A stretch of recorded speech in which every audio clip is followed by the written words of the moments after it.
কৃষিজমির মাঝখানে হঠাৎ তৈরি হওয়া গভীর এক গর্ত, একটি কিংবা দুটি নয়, এরকম শত শত গর্ত ছড়িয়ে আছে পুরো এলাকা জুড়ে। হাঁটতে হয় অত্যন্ত সাবধানে, একটু অসতর্ক হলেই আশঙ্কা থাকে গভীর গর্তে পড়ে যাওয়ার। গর্তগুলো কেউ খোঁড়েনি, তৈরি হয়েছে আপনা আপনি। মাঝে মধ্যেই বিকট ও ভয়ঙ্কর গর্জন শুনতে পান এলাকাবাসী। ছুটে এসে দেখেন মাঠের মধ্যে তৈরি হয়েছে এরকম বিশাল গর্ত।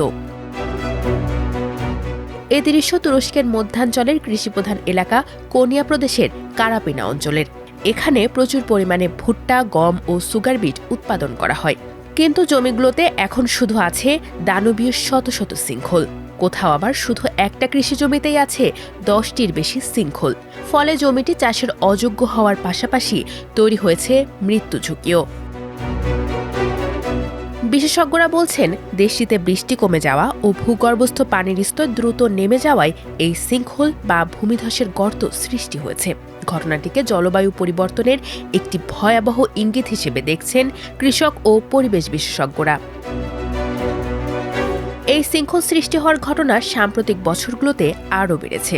গবেষক ফেতুল্লাহ আরিক জানান, এখন পর্যন্ত সেখানে 700টির মতো শৃঙ্খল তৈরি হয়েছে। তিনি বলেন, শৃঙ্খলের সংখ্যা বাড়ার কারণ জলবায়ু পরিবর্তন ও খরা। এর ফলে প্রতি বছরই ভূগর্ভস্থ পানির স্তর ধীরে ধীরে নেমে যাচ্ছে। ফেতুল্লাহ আরিক জানান, বর্তমানে ভূগর্ভস্থ পানির স্তর প্রতি বছর 4 থেকে 5 মিটার করে নিচে নামছে, যেখানে 2000 সালের দিকে এই হার ছিল বছরে মাত্র আধা মিটার। এতে তুরস্কের গুরুত্বপূর্ণ কৃষিখাত নিয়ে উদ্বেগ আরও বেড়েছে। এদিকে দেশটিতে সমস্যা শুধু শৃঙ্খলেই আটকে নেই। খরা ও ভূগর্ভস্থ পানির ঘাটতির কারণে স্থানীয় কৃষকেরা আরও বেশি কূপ খনন করছেন। এর অনেকগুলোই অনুমোদনহীন। দেশটিতে অনুমোদিত কূপ আছে প্রায় 40,000, আর অনুমোদনহীন কূপ আছে প্রায় 1,20,000। এতে ভূগর্ভস্থ পানির ওপর চাপ আরও বাড়ছে এবং পরিস্থিতি দিন দিন খারাপ হচ্ছে। শৃঙ্খলের কারণে কারো মৃত্যু না হলেও এগুলো মানুষের জীবন ও সম্পদের জন্য বড় ঝুঁকির কারণ হয়ে দাঁড়িয়েছে।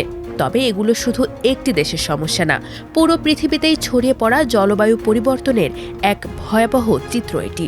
কখনো বন্যা, কখনো ভূমিধস, কখনো বা শৃঙ্খল, যেন প্রকৃতি থেকে পাঠানো আমাদের জন্য এক সতর্কবার্তা।